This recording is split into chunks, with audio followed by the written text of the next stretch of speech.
My name is Robert White, and I died on June 21st, 2020. Okay, that was just to hook you in. Obviously, that's a hyperbole, and I've always been a bit dramatic. But that's what I tell the new people.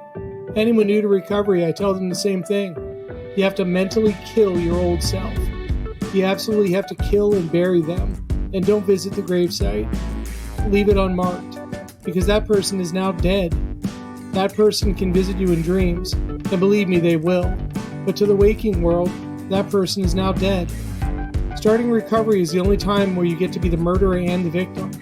You get to bury a body and be the body, all at once.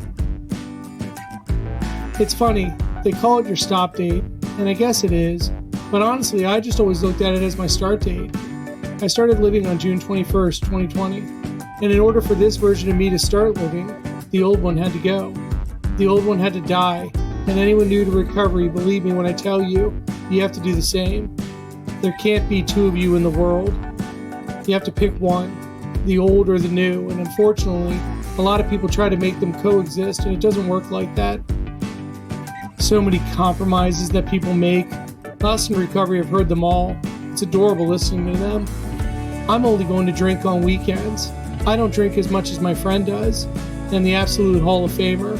I stopped drinking a year ago. I mean, I still drink every now and again, but not like I used to. That one is my personal favorite. 1 out of 7 people realize there is no compromise. None. You stop, you go to jail, or you die. That's it. There is no fourth option.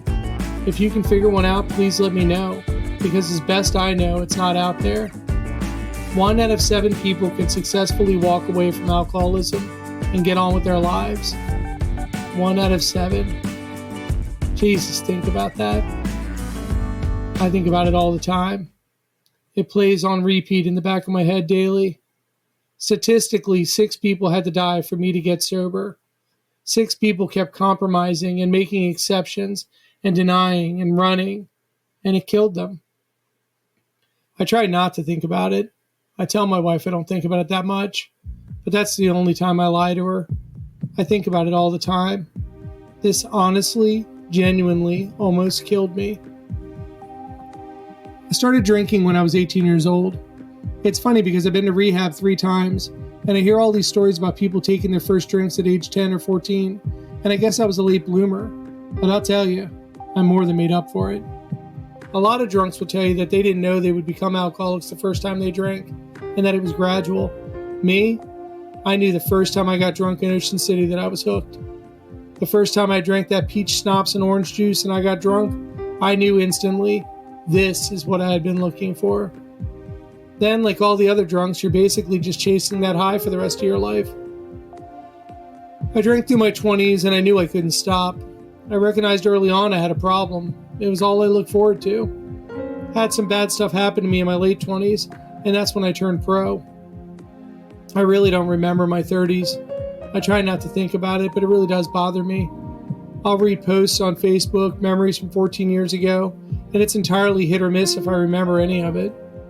I've lost jobs due to my drinking, houses, girlfriends, cars, freedom, my health. All kinds of things were lost to drinking. But really, the thing I regret the most is my 30s. I lost an entire decade to booze. I never had kids. I drank through those years. Never got married, never really had a career. I don't think I even owned a checkbook till my 40s. Been to jail, been to the psych ward, stolen video games from my ex-girlfriend's children, ripped off a cancer foundation, totaled a car having an alcohol seizure. Pretty much any Alcoholics' Greatest Hits albums have the same songs on them. My liver started hurting me when I was about 25. Threw up blood for the first time when I was 27. To anyone reading this right now that might still be struggling, that pain you're feeling in your right side, just above your stomach, below your right nipple, yeah, that's your liver. It's enlarged and it's hurting you, and it's only going to get worse. You can lie and say it's a pulled muscle or an ulcer, or you don't know what it is, but in the back of your mind you know, just like I knew. And it's not going to go away. It's only going to get worse and worse. First time I had an alcohol seizure, I was behind the wheel of a car. I thank God every morning no one else was hurt. I wrecked the car, backed up traffic for 45 minutes. I remember the first time I went through withdrawal. Withdrawal is different than detox, and I think the first time I went through withdrawal I was 24. The detoxes came later in life, and they are much worse.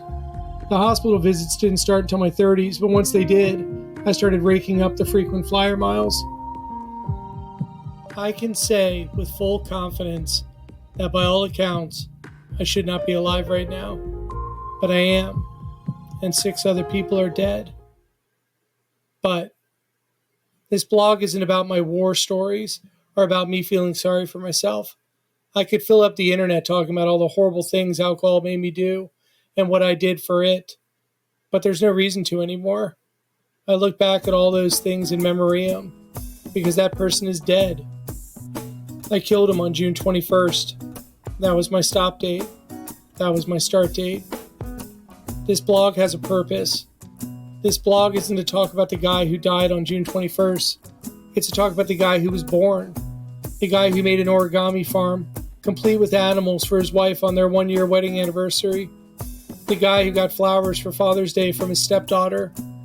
The man who emails his nephew's English teacher twice a week to make sure he's doing his DOLs in English class. The salesman who teaches the new reps how to sell. The guy who came to the plate when his mother passed away unexpectedly and made sure that the world kept turning. This is absolutely for my wife, Sarah. Everything is for my wife, Sarah. Nothing works without her. Nothing makes sense without her. Sarah did what no one else was able to do. Sarah got me sober. Sarah helped me kill my old self.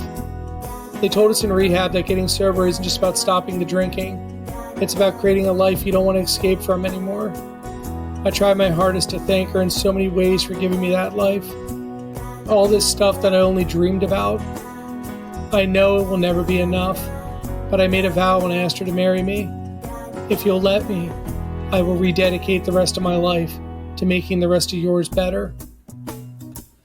Most importantly, this blog is about telling all those that are still struggling that it gets better. It gets so much better.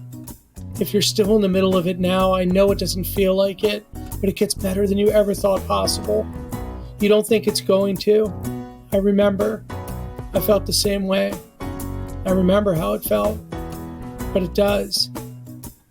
This is my way of conveying what it's like to start your life over at 42. All the heavens and hells, dealing with getting sober, starting a career, suddenly becoming a father figure, dealing with the death of a parent and a wife with breast cancer, and not running under a rock like you're used to. And even better, finding joy in it all. This is for the people celebrating their start date, a way to talk about all the things that other people take for granted, but it's alien to us. Figuring out what the hell an APR is for credit cards, or what the difference is between olive oil and vegetable oil, what it's like to have your bills on auto payment, what it's like to get home and make dinner, do homework with a kid, wash the dishes and go to bed. Not pass out, but go to bed. This is my podium to talk about my wife and my stepkids dressing up in matching pajamas for Christmas photos. This is to talk about driving to the zoo with my nephew and blasting music. This is about planning weddings, keeping photo albums, dressing up for Halloween and trick-or-treating, taking a cat to the vet, buying your daughter her first car, buying a cool bread box for your kitchen, matching plates, setting up your dresser with clothes in the right drawers, getting on a plane for the first time, making new friends, and leaving old ones. This is for the 1 out of 7 who made it, and for the others who don't know if they're one of the 6 yet.